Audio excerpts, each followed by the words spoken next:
வணக்கம் குழந்தைகளா. இன்னைக்கு நம்ம 6ஆம் வகுப்பு இயல் 3ல் இருக்க கணியனின் நண்பன் என்ற பாடத்தை ரொம்ப இன்ட்ரெஸ்டிங்கான வீடியோவோட நம்ம பார்க்க போகிறோம். என்னென்னா அதில் சொல்கிற கதைப்பகுதி எல்லாமே உங்களுக்கு வீடியோ மூலயமா ஃபோட்டோகிராஃபி மூலியம் வரும். இப்போ தான் எங்கள் சேனலை பார்க்குறீங்கன்னா ஷேர் பண்ணுங்க, மறக்காமல் சப்ஸ்கிரைப் பண்ணுங்க. வாங்க பாடத்துக்குள்ளே போகலாம். இங்கே பார்க்குறீங்களா, இவங்க பேர் கணியன். இவங்க பள்ளி பிடிச்சிட்டு அவங்க வீட்டுக்கு போகிறாங்க. உள்ளே போனதுமே அவங்க அம்மா அவங்களுக்கு ஒரு சர்ப்ரைஸாக ஒரு கிஃப்ட் வச்சுருக்காங்க. அது என்ன கிஃப்ட்டுன்னா என்ன தெரியுமா? ரோபோவை பார்த்துட்டு அவங்க ரொம்ப ஷாக் ஆகிடுறாங்க. அதுக்கப்புறம் அவங்க அம்மா என்ன சொல்கிறாங்கன்னா இந்த ரோபோட்டிக் உனக்காக அப்பா தொழில்நுட்ப கருத்தரங்கிற்கு அப்பா போனார். அங்கே உனக்காக இந்த இயந்திர மனிதனை வாங்கி வந்திருக்காரு. ரோபோக்கு என்ன பேர்? இயந்திர மனிதன். இந்த ரோபோ என்னென்ன பண்ணும் தெரியுமா?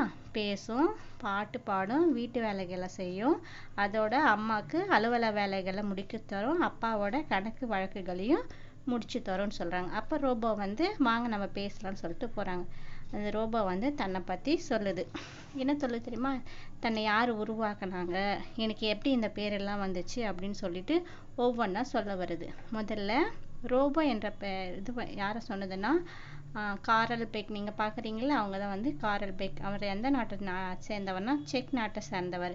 இவர் 1920 நாடகம் ஒன்று எழுதினார். என்ன எழுதினார்? 1920 நாடகம் ஒன்று எழுதினார். அதில் ரோபோ என்ன சொல்ல முதல்ல பயன்படுத்தினார்.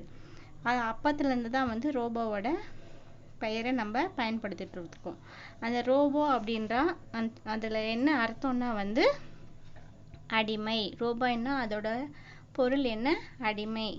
யார் சொன்னது? காரல் பெக் என்பவர் 1920 நாடகத்தில் இந்த வார்த்தையை பயன்படுத்தியிருக்கார். அதை அப்படியே அவரும் பயன்படுத்தியிருக்கார். அதுக்கப்புறம் ரோபோ ஒரு தானியங்கி, கடினமான வேலைகளெல்லாம் செய்யும். அதை யார் கட்டுப்படுத்துவாங்கன்னா கணினி, கம்ப்யூட்டர் தான் கட்டுப்படுத்தும். நுண்ணுணர் கருவியெல்லாம் அதில் பொருத்தி இருப்பாங்க. இது மூலிமா எந்தெந்த இடத்துல வேலை செய்யும்னா ஹாஸ்பிட்டல், அதுக்கப்புறம் பெரிய பெரிய தொழிற்சாலைகள், அதுக்கப்புறம் ஹாஸ்பிட்டலில் நோயை கண்டுபிடிச்சி அதுக்கு மருத்துவம் செய்கிற அளவுக்கு கூட இருக்குது. சிக்கலான அறுவை சிகிச்சை எல்லாமே இந்த ரோபோக்கள் செய்யும். அதோட என்ன பண்ணுமா? கோள்களுக்கு சென்று, வானத்தில் இருக்கு இல்லைங்களா, கோள்களுக்கு சென்று அங்கே ஆராய்ச்சி பண்ணுறதுலையும் கூட ரோபோக்கள் பயன்படுத்துகிறாங்க. அதோட ஆழ்கடலில் மூழ்கியும், அதுக்கப்புறம் ரொம்ப குளிரான பகுதியிலையும் உள்ளே போயிட்டு எல்லா இடத்துலையுமே ரோபோக்களை பயன்படுத்துகிறாங்க. இது ஒரு செயற்கையான அறிவு, அதாவது மனிதன் தான் உருவாக்கியிருக்காங்க. இதுக்கான செயற்கை அறிவை கொடுத்துருக்காங்க. அதாவது ரோபோக்களை உருவாக்குறது மனிதர்கள். அதோட இதற்கு கை, கால்கள் போன்ற நிறைய என்ன சொல்லுவாங்க உறுப்புகள் எல்லாம் அமைச்சு ஃபேக்ட்ரியிலலாம் நிறைய யூஸ் பண்ணுவாங்க. அதோட சின்ன சின்ன கருவிகள் எல்லாம் ஃபேக்ட்ரியில் இருக்கும் பார்த்தீங்களா, உள்ளே போயிட்டு வேலை செய்கிற அளவுக்கு அந்த ரோபோக்களை மனிதர்கள் பயன்படுத்தி வச்சுருக்காங்க. அதுக்கப்புறம் உங்களுக்கு இன்ட்ரெஸ்டிங் ஸ்டோரி சொல்ல போகிறேன்னு சொல்லிட்டு ரோபோ ஒரு கதையை சொல்லுது, ஒரு நிகழ்ச்சியை சொல்லுது. அது என்னென்னா 1977ஆம் ஆண்டு மே மாதம் சதுரங்க போட்டி ஒன்று நடத்துனாங்க. அதில் உலக சாதனையாளரான கேரி கோஸ்ப்ரோ என்றவர் கலந்து கொண்டார். இவர் என்ன பண்ணார்னா ஐஜிஎம் என்னும் நிறுவனத்தை உருவாக்கிய டீப் ப்ளூ என்ற கணினியோடு சேர்ந்து செஸ் விளையாடினார்.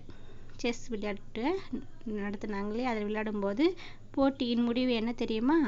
அதாவது இந்த போட்டியில் யார் வின் பண்ணாங்கன்னா கண்டிப்பாக ரோபோ தான் வின் பண்ணிச்சான். எந்திர மனிதன் தான், ரோபோட்டிக் தான் வின் பண்ணிச்சு. இதுலேருந்து அதை அறிவை பற்றி தெரிஞ்சுக்கலாம். அடுத்து உங்களுக்கு சொல்ல போகிற என்ன விஷயம்னா சோஃபி. இங்கே பார்க்குறீங்களா, இதில் பார்க்குற ஒரு ரோபோவின் பேர் சோஃபி. இது முதலாக சவுதி அரேபியாவில் குடியுரிமை வழங்கியிருக்காங்க.